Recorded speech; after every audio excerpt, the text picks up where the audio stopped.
Olha só, gente, que maravilha! Estamos começando mais um programa, o programa Pronto Falei.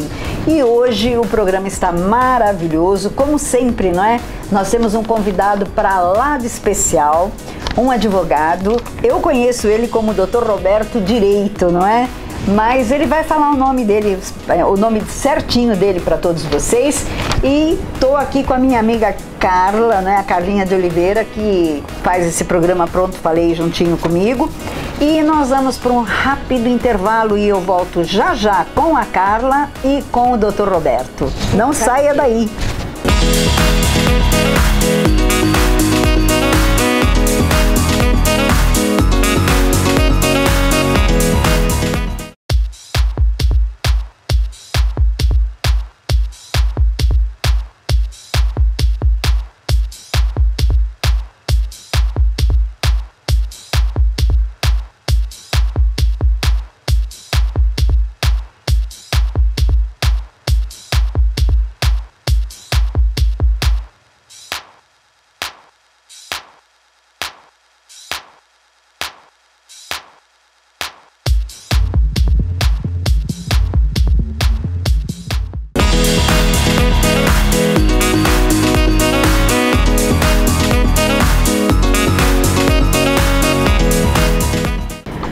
Olha só, já estamos de volta e agora sim eu vou apresentar para vocês o Dr. Roberto Direito, como eu conheço, não é, Dr. Roberto? Tudo bem?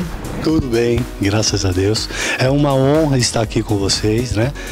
Me sinto lisonjeado realmente e ainda mais por poder falar de um tema muito importante, que é o tema guarda, alimentos, visitas, e com conteúdos que nós vamos quebrar algum tabu em função de prestar serviço para a sociedade. Olha só que maravilha. Dr. Roberto, o senhor se formou há quanto tempo? Sou formado há 6 anos, né, na Faculdade UNG de Guarulhos. Eu ainda, quando acadêmico, eu me ingressei à OAB, né? E fica aí uma dica para vocês, acadêmicos de direito, que a OAB, ela está de portas abertas, não só para o advogado, mas para o estudante, o acadêmico também de direito. E lá eu me fortaleci, extraí conhecimentos, né? Me formei em 2013 e estou aqui até hoje batalhando.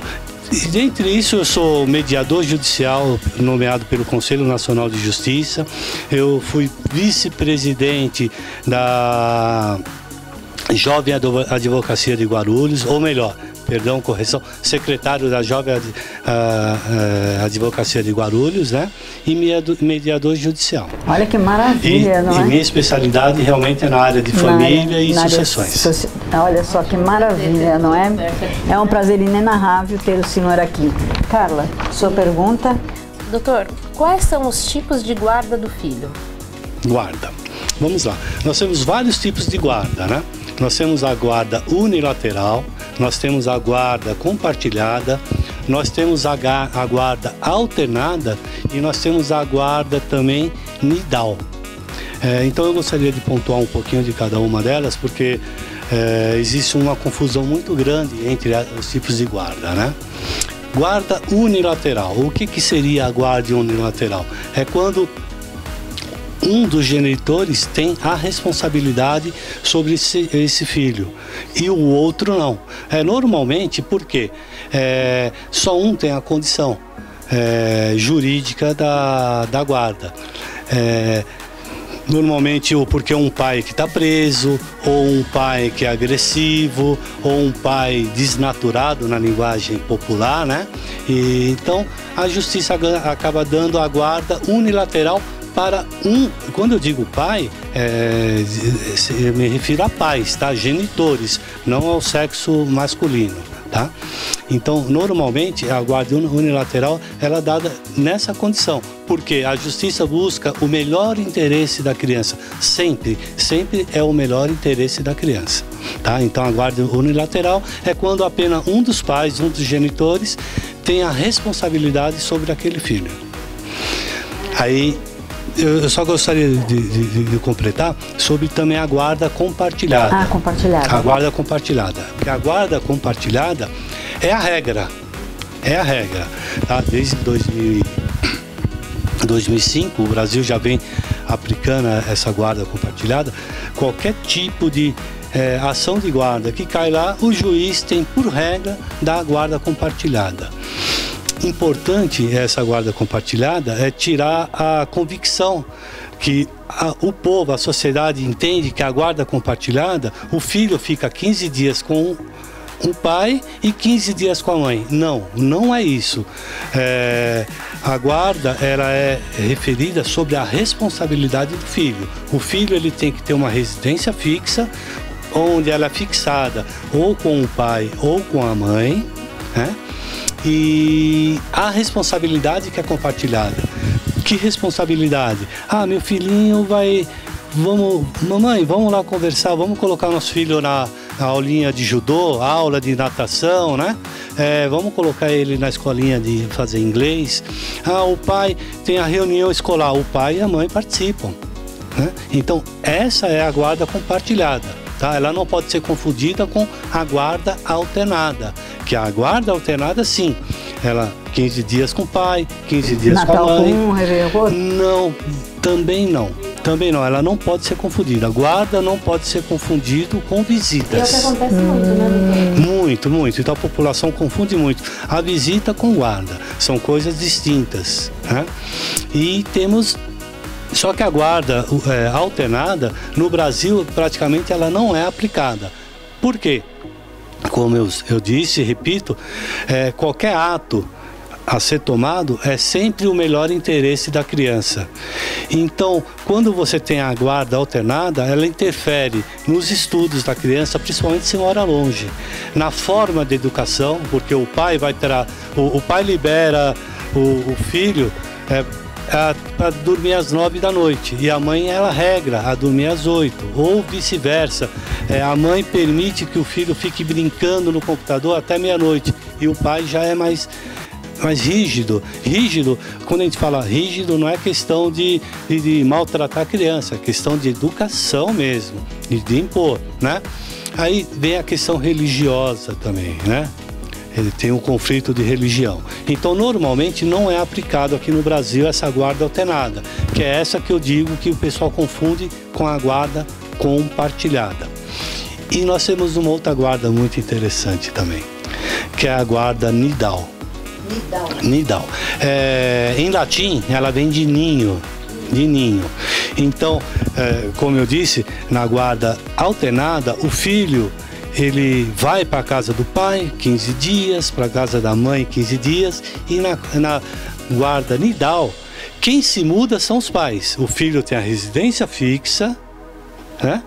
Onde ele já tem raízes fincadas, e 15 dias o pai vem, fica com ele, vai embora e a mãe alterna. Olha, bacana também, né? Mas com qual idade seria possível isso? Acho que com 16 anos para cima, não é?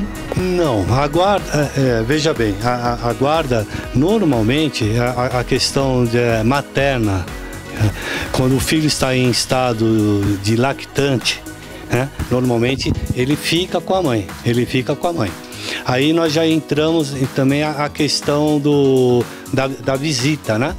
Porque quando você tem a visita alternada semanalmente ou quinzenalmente, o filho com 1 ano, 2 anos, 6 meses, até os 3 anos, normalmente o pai tem direito à visita, mas ele não poderia ter a pernoite. A pernoite, exatamente pela necessidade do filho em estado de lactante. Entendi. Agora, doutor, quem possui o dever de prestar alimentos? Essa é uma pergunta interessantíssima também. Por quê? O dever sempre é dos dois. Ah, mas eu tenho a guarda. O pai não tem a guarda, o pai só tem direito à visita e ele tem que pagar alimentos. Não. Esse conceito é todo errado. O direito, independente se o filho, quem tem a guarda do filho é o pai, a genitora ou o genitor, a obrigação são dos dois. Tá? Tanto da genitora como do genitor. Tanto daquele que tem a guarda, quanto aquele que alimenta. E quando é estipulado pelo juiz, olha, o pai tem que dar uma pensão dos 30% do que ele recebe do salário. Vamos lá. Os alimentos não podem ser confundidos com visitas, tá? Então, 30%, interessante isso ali que você colocou, 30%, da onde o juiz arranca esses 30%? Esse percentual não existe na jurisprudência do Brasil, na lei brasileira, um artigo, uma lei que determine o quanto o pai que não tem a guarda ou a mãe que não tem a guarda que tem que pagar. Normalmente, existe um entendimento jurídico da seguinte forma: o pai ganha X, R$1.000, tá? Um salário mínimo de R$1.100. Então a gente pega esse salário mínimo, nós vamos dividir ele em três partes.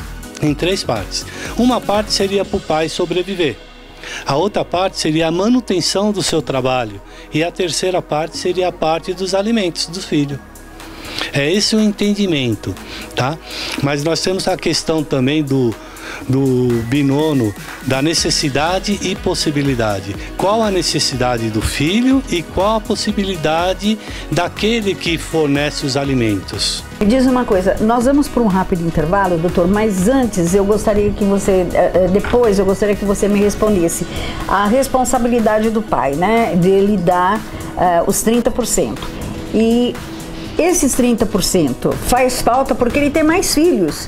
Então ele tem mais filhos no outro casamento e tem que sustentar os filhos e mais esse que ele tem que dar a pensão. Como é que fica? Mas já vocês vão ficar sabendo sobre tudo que diz a guarda aí. Olha, prestem atenção, você que está se divorciando, você que vai receber aí a sua, como é que fala? A sua pensão, né? A pensão alimentícia para o seu filho. Preste atenção como é, tá? Nós voltamos já com todos vocês.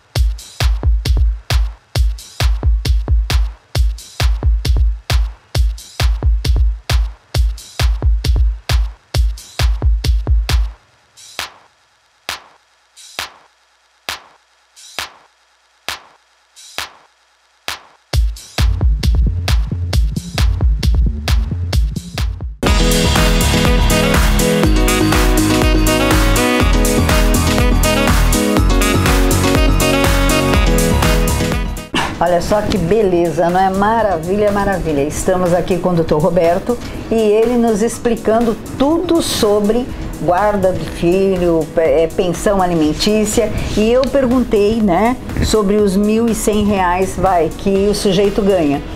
Ele tem um filho com aquela mulher, mas ele tem mais 2, 3 filhos com outra mulher. Como é que fica essa situação quando ele ganha esse salário mínimo e ele tem que dar? Porque a única coisa que dá prisão aqui no Brasil é pensão alimentícia, se o cara não paga. Não, é isso mesmo. Mas a pergunta é muito interessante, Sueli. Eu acho que vai tirar muita dúvida da própria sociedade aí. Como que funciona? Tá? Não existe um percentual, como eu falei, chega lá, é 1/3 do salário, ou 30%, ou 25%, que nós necessitamos de dois binômios aí, da necessidade de quem vai receber os alimentos e a possibilidade de quem vai pagar, tá? Mas vamos, hipoteticamente, vamos pegar um trabalhador que ganha um salário mínimo, vou continuar no raciocínio da linha de um salário mínimo, de R$1.100, tá? Aí ele sofreu uma ação judicial com pedido de alimentos. Só que ele é casado, ele constituiu nova família e ele tem mais 2 filhos. Como que funciona? Ele continua pagando, e foi fixado, vamos colocar 30%, foi fixado 30%. Não pode meu salário mínimo, porque na questão de família é uma mediação continuada, ela não pode ser uma coisa que vai resolver agora e daqui 3, 4 meses ele vai pedir uma revisional porque ele não suporta pagar isso. Então normalmente é 30%. Então vamos pegar 30%.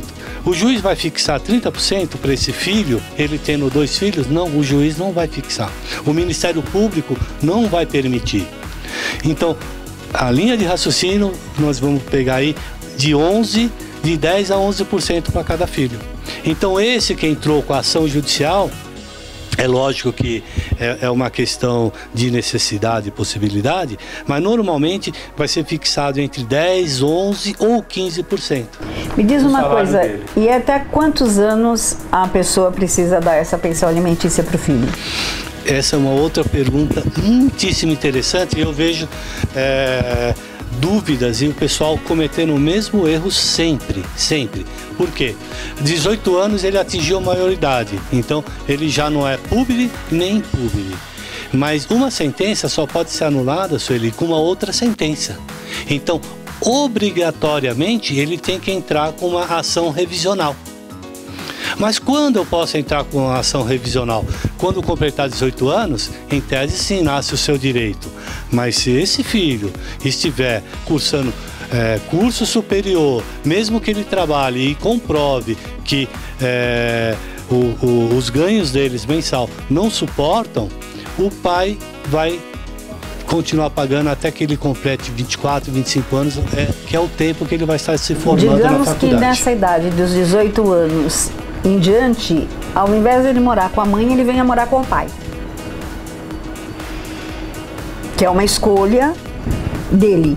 Sueli, é interessante porque isso acontece não só com 18 anos. Tem muitos casos aí que com 14 anos, com 16 anos, a mãe permite que, ou o pai permite que vai morar com a mãe, ou a mãe permite que vai morar com o pai. Por que eu sempre faço questão de colocar os dois pontos? Que hoje é muito normal a mãe tá pagando os alimentos, tá? E o pai permite que o filho vai morar com a mãe e a mãe que paga os alimentos. Mas o que acontece? O acordo deles não tem valia nenhuma com a sentença judicial. Então tem que entrar com uma ação de exoneração de alimentos. Ou mudança de guarda. Porque na mudança de guarda é fixado os alimentos. Aí se inverte-se os polos. O pai passa a receber os alimentos do filho ou vice-versa, a mãe passa a receber os alimentos dos filhos. Tá? Mas isso é importante que vocês saibam que sempre, para ter uma mudança em uma sentença judicial, só com outra sentença judicial. Entra com uma outra causa. Né? Uma outra causa. Ação. Eu vou entrar no mesmo processo? Não, esquece. Você entra com uma ação de mudança de guarda, você entra para mudar que a responsabilidade passa a ser do outro, né? Ou você entra com uma ação revisional, porque eu pago muito, 30%, nasceu um outro filho, que é uma outra condição. Ele só tinha aquele filho e paga 30%. Mas ele constituiu nova família, nasceu um novo filho, então ele entra com uma ação revisional, aonde se ele tem 33% ou 32%, vai ser dividido para os 2 filhos. Importantíssimo. Quem tem 5 filhos? É isso que eu ia falar, assim. Então, quem tem 5 filhos... Eu queria em base de um salário mínimo, sem dificuldade, doutor, como que um pai, na base de um salário mínimo, que seria 1.100, ele consegue sustentar 5 filhos. Consegue sustentar 6 filhos que ele não vive com a esposa mais, mas ele tem um filho, vamos supor, com cada mulher. É uma triste realidade que nós temos. É uma triste realidade, né? Porque nós estamos falando de um salário mínimo de R$ 1.100 para o pai que ganha, ele é registrado, então ele tem vínculo empregatício, tá? Então, essa sentença, quando é fixado os alimentos, é exatamente isso. 25%, 30% é em cima dos seus rendimentos mensais com vínculo empregatício. Aquele que não tem, importante, esses 20%, 30% ou 25% que seja, ou 1/3, tem que ser sempre em cima da base do salário dele. Quando ele não tem, quando ele está desempregado, tem que ser, aí sim, fixado em cima do salário mínimo nacional. E quando ele é um corretor, né? Digamos assim, a pessoa é corretor. Não é sempre que vende, não é sempre que ganha uma comissão, né? É autônomo. Não tem um rendimento mensal. Como é feito essa partilha do juiz para essa pessoa que não tem um salário fixo, por exemplo. Um mês ele pode ganhar 10, outro mês ele pode ganhar 1.000, outro mês ele não ganha nada e assim vai indo. Aí entra novamente o binômio da necessidade e da possibilidade do pai. Na justiça brasileira, normalmente 99,99% dos advogados, eles trabalham com duas possibilidades de fixação de alimentos, com vínculo empregatício e no caso de desemprego. Certo. Né? Agora, só um minutinho, doutora Carla. Tem perguntas para fazer, mas nós vamos ainda para um rápido intervalo. Nós voltamos já, eu te prometo, não vai ser bem rapidinho, porque nós vamos, né, faturar, não é? Tá bom, todo mundo quer saber, eu também quero saber. Os problemas dessa pandemia e aqui o doutor Roberto. Gente, e o problema não é isso, o problema é que tem muita gente passando fome por causa disso. E a única coisa que realmente dá prisão no Brasil é a falta do pagamento da pensão, não é? Então, voltamos já já.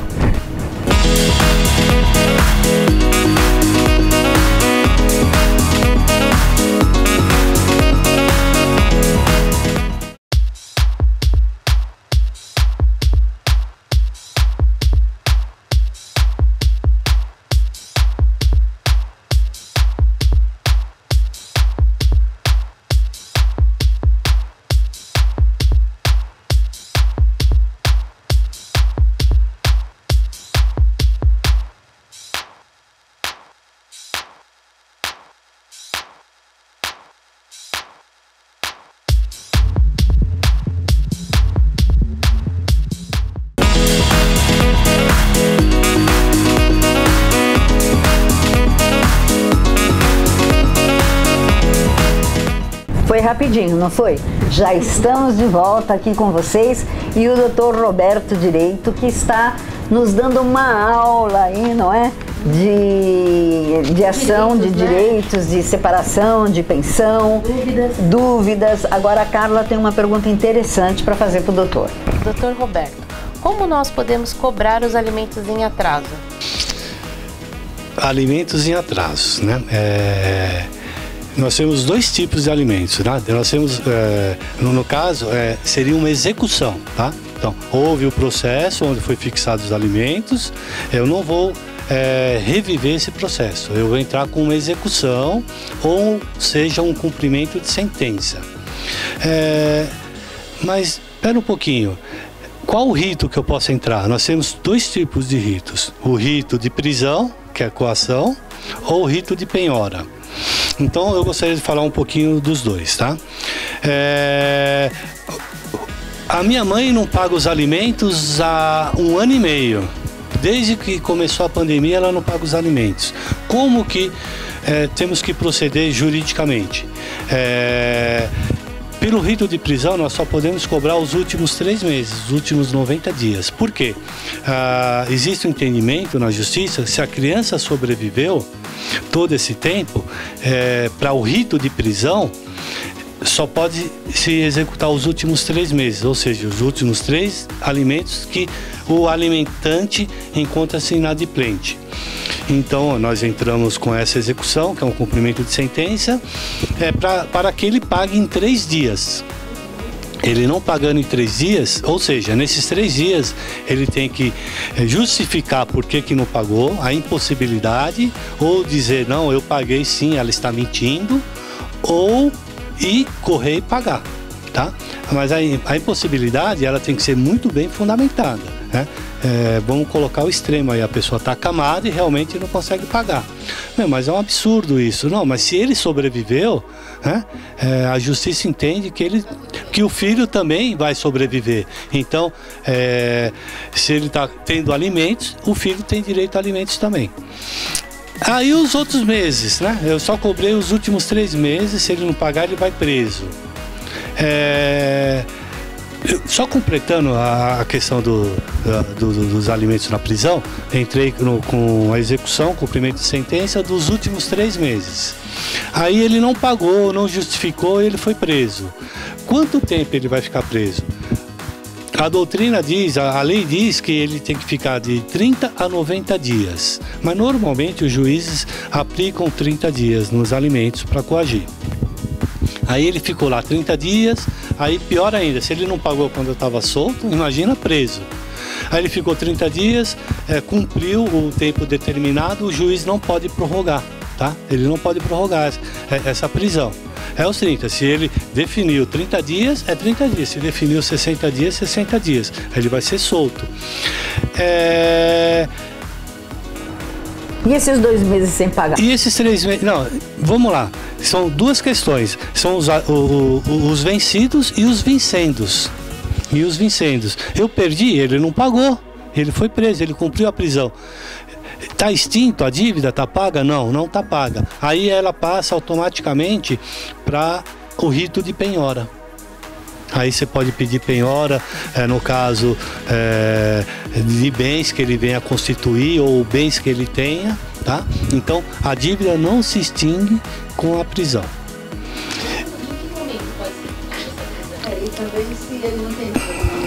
O momento da prisão, ela pode ser pedida, tem que esperar os 3 meses para poder pedir a prisão? Não, é um equívoco também. Normalmente, eles esperam dar os 3 meses com a inadimplência para pedir a prisão. Atrasou 1 mês, já pode pedir, tá?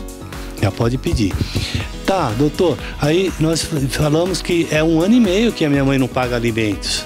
Tá? Nós só pedimos os últimos 3 meses no rito de prisão. Como é que eu faço para receber os outros 12 meses que ficaram para trás?